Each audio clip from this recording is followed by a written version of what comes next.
Alright, welcome back to the Hague Zoo.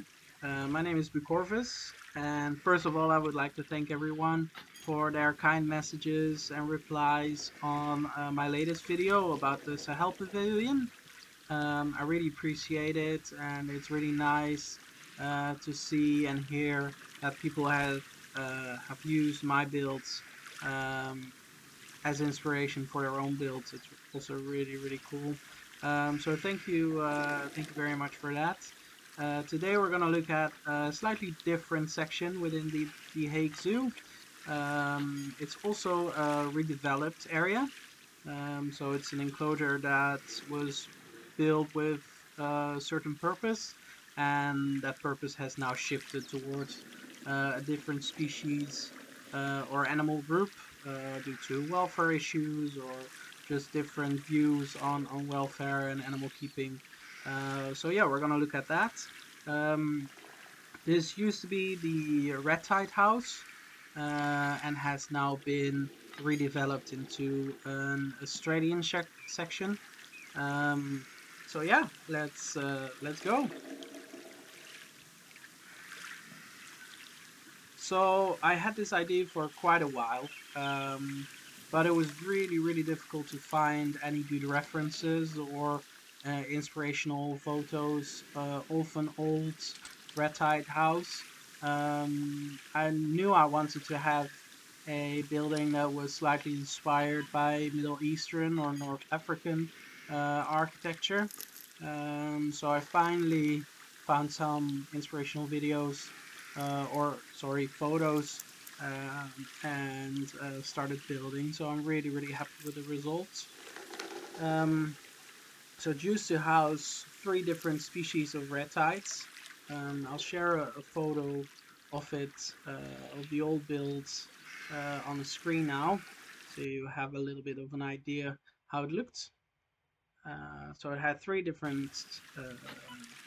well, 3 different species of ratites. There's a little plaque here with an old photo as well. During the time that this photo was taken, it housed emu, uh, ostriches, and cassowaries as well. Um, but it had also housed. This was a northern cassowary, but it also housed southern cassowaries and rheas as well. So now it has been redeveloped into an Australian section, an Australian house. Um, I had this inspiration for a while, even before the Oceania Pact was announced. But it was a really good reminder to really start working on it. Um, so yeah, here we have 2 outdoor enclosures for the koalas. Um, they have to be, or they usually are kept separately during the year, so that's why I have 2 different enclosures. Um, one slightly bigger than the other one, and yeah, they're not the biggest enclosures, but I think they're really complex, and there's some nice climbing structures in there as well, some foliage. So it's a complex enough enclosure for them. Um, you can also, maybe on the other side, you have a better view of it. You see these red tubes in the ground, and that's where keepers can put up fresh eucalyptus browse for the koalas. So every enclosure has that tube, um, so to easily switch out the browse and to allow them to forage naturally. So that's a nice little addition. So let's go inside. So here we have a little educational display about the wildfires that happened a couple of years ago in Australia, which were really detrimental to Australian wildlife. So I thought it would be interesting to have a little educational display about that in this house. And it's also very fun to use the little lava piece.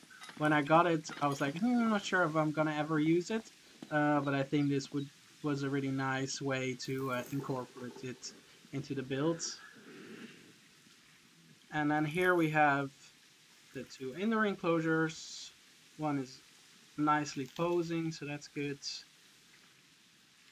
Um, so here you have the dome on top, the glass dome on top. Um, that was a later addition to the build, so that wasn't part of the original Ratite House. And then here you can see the beams, and that's how they can go outside. In the house, we also have some photos of the old situation. So here is a view of the cassowary enclosure, and then here of the indoor enclosure as well.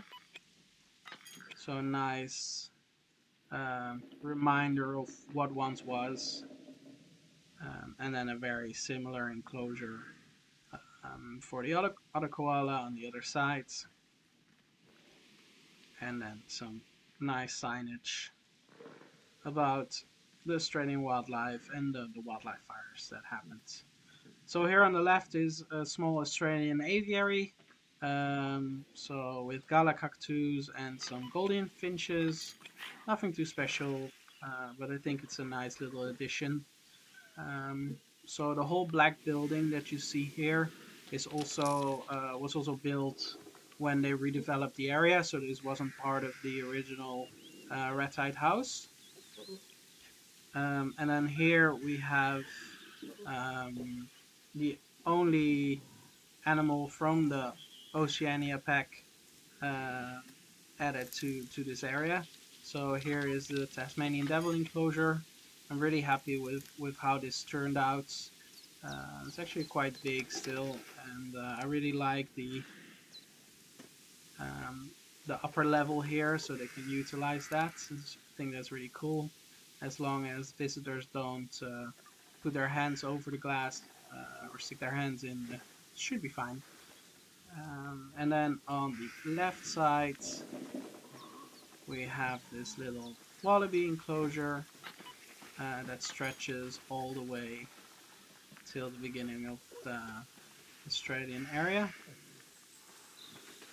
They're all hiding this time. Oh no, there's one, two.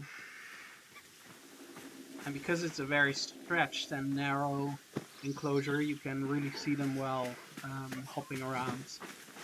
So you actually can see them really nicely in the whole enclosure actually.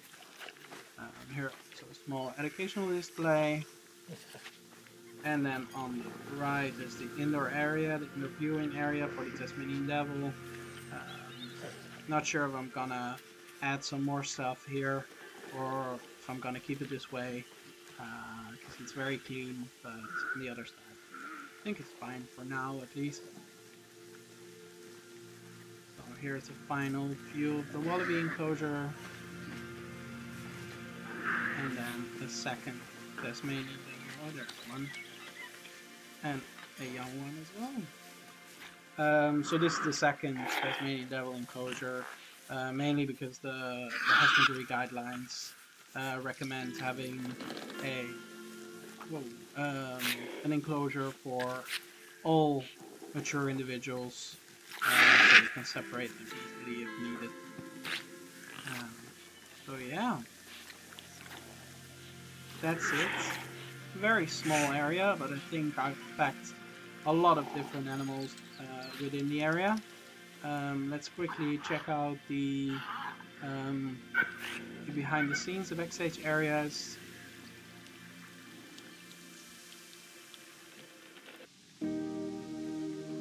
Alright, let's quickly check out the backstage area of the Australian house.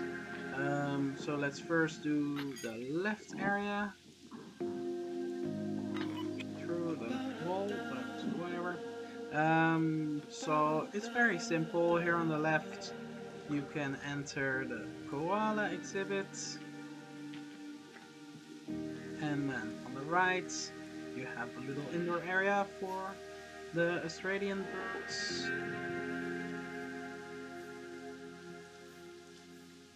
And then here you can enter the outdoor enclosure, the aviary.